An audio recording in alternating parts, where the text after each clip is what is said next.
Donc vous allez commencer aujourd'hui par réaliser cette petite figure sur SolidWorks. Donc dans un premier temps, il va falloir dessiner ce contour que l'on appellera une esquisse, et dans un deuxième temps, lui attribuer une fonction volumique, autrement dit mettre de l'épaisseur à la pièce. Vous aurez donc deux choses à faire. Dessiner d'abord ce premier contour. On peut remarquer que ce contour comporte des dimensions et comporte des relations géométriques. Par exemple, ici, la ligne doit être perpendiculaire. Elle comportera aussi une autre relation, une relation de coïncidence. Vous apprendrez à reconnaître ces signes au fur et à mesure de votre apprentissage. On peut se rendre compte ici que nous avons un repère qui est en rouge, qui définit l'origine dans SolidWorks. C'est-à-dire que ce point aura la coordonnée 0, 0, 0. Voilà, nous allons commencer. Donc SolidWorks doit être ouvert. Vous demandez la création d'une nouvelle pièce.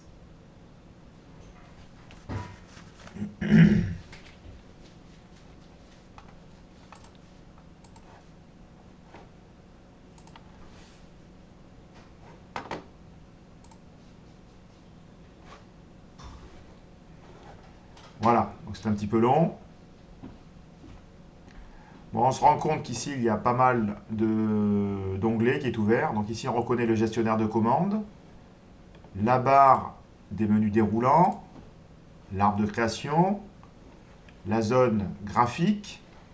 Ici, en bas à gauche, les unités qui doivent être millimètres, grammes, secondes. Et nous sommes en mode édition de pièces. Donc, on va désélectionner tous les onglets qui ne sont pas nécessaires. Autrement dit, pour moi, les constructions soudées, l'édition directe, flow simulation,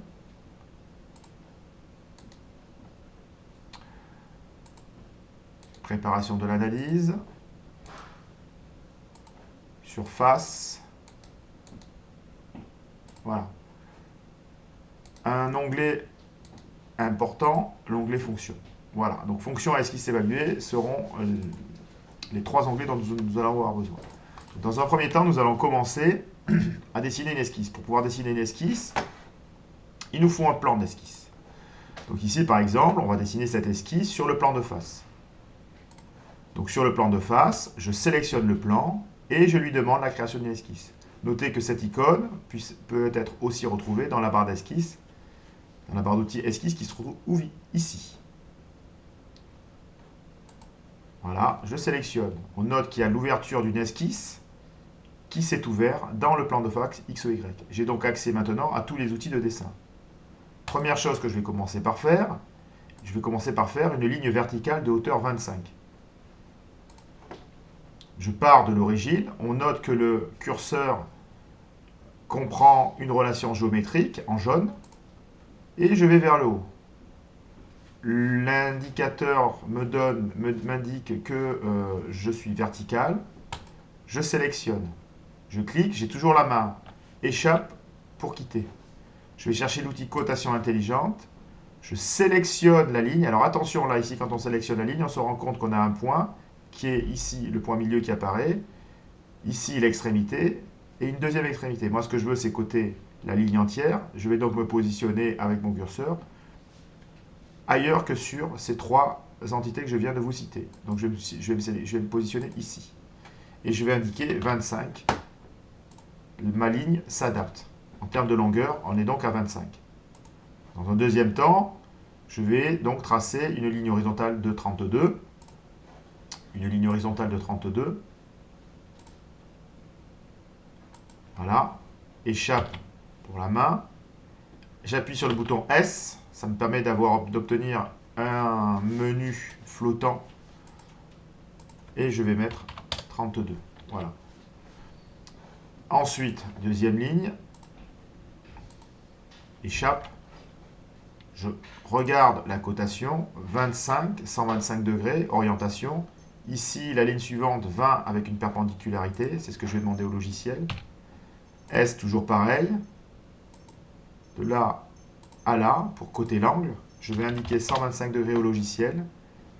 Échappe, je quitte la main. S, pour de nouveau avoir le menu flottant, ligne. Voilà. Donc attention, là je regarde bien, vous voyez qu'ici il y en a des lignes jaunes, ce qu'on appelle les lignes d'inférence. Le logiciel en fait me propose d'être perpendiculaire. Si je laisse ici le curseur, j'aurai une relation de perpendicularité. La relation de perpendicularité, elle est là. On peut constater que ma ligne est bleue. Voilà, on peut avancer et reculer, hein, d'accord, et on peut aussi augmenter la longueur de la ligne. Tout simplement parce que je n'ai pas encore défini, la longueur de cette ligne-là et la longueur de cette ligne-là. C'est ce que je vais faire maintenant dans le deuxième temps.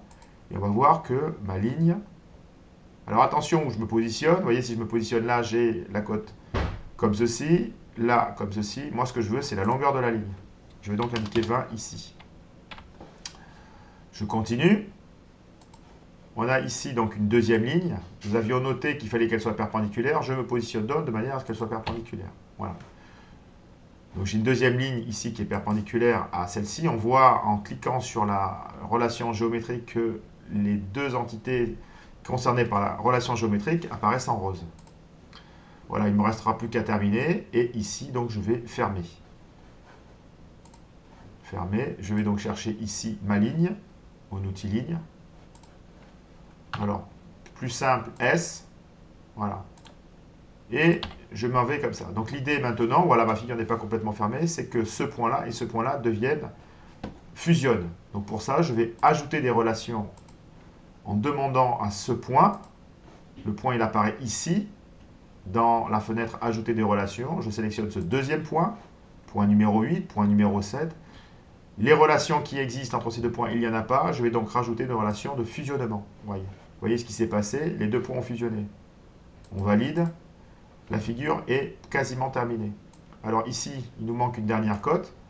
C'est la cote qui va nous permettre de rendre notre esquisse complètement contrainte. Alors on va voir un petit peu de ce quoi il s'agit. Eh bien, c'est les 50 qui vont me permettre de positionner le dernier point. On y va. On prend l'outil cotation. On sélectionne le point. On sélectionne le point. On descend. 50. Voilà. Le logiciel a contraint complètement l'esquisse, puisque tous les points, toutes les géométries sont complètement définies. Il ne reste plus qu'à indiquer la fonction. Donc pour ça, je suis toujours dans l'esquisse, là je suis ouvert, vous voyez qu'ici, là j'ai l'outil, je peux donc valider l'esquisse, je sors de l'esquisse étant grise. Je vais donc, si je veux pouvoir modifier cette esquisse, resélectionner l'esquisse dans l'arbre de construction, éditer l'esquisse. Je reviens dans l'esquisse. Ça me permet ici de pouvoir, par exemple, si j'en avais envie, modifier la hauteur. Ok, je reviens, 25. Ok. Je suis dans l'esquisse, je vais chercher la fonction à appliquer à l'esquisse. Donc je vais appliquer une fonction de base bossage extrusion à l'esquisse. Je regarde la définition de la fonction qui m'est imposée. Et ici, on va prendre une extrusion borne de 6 mm. Extrusion borne de 6 mm. On est bien ici. Le départ de ma fonction, c'est le plan d'esquisse. Autrement dit, quel était le plan d'esquisse? Le plan d'esquisse partait du plan de face X, O, Y. Nous allons arriver à donc 6 mm dans ce sens. Voilà, donc on avance de 6 mm. On a possibilité d'inverser la direction comme ceci. D'autres options pour les conditions de fin sont disponibles. On les verra un petit peu plus tard. Donc vous les avez ici. On valide. Et on constate qu'on a donc notre première fonction ici. On va la renommer, cette fonction, on va l'appeler base.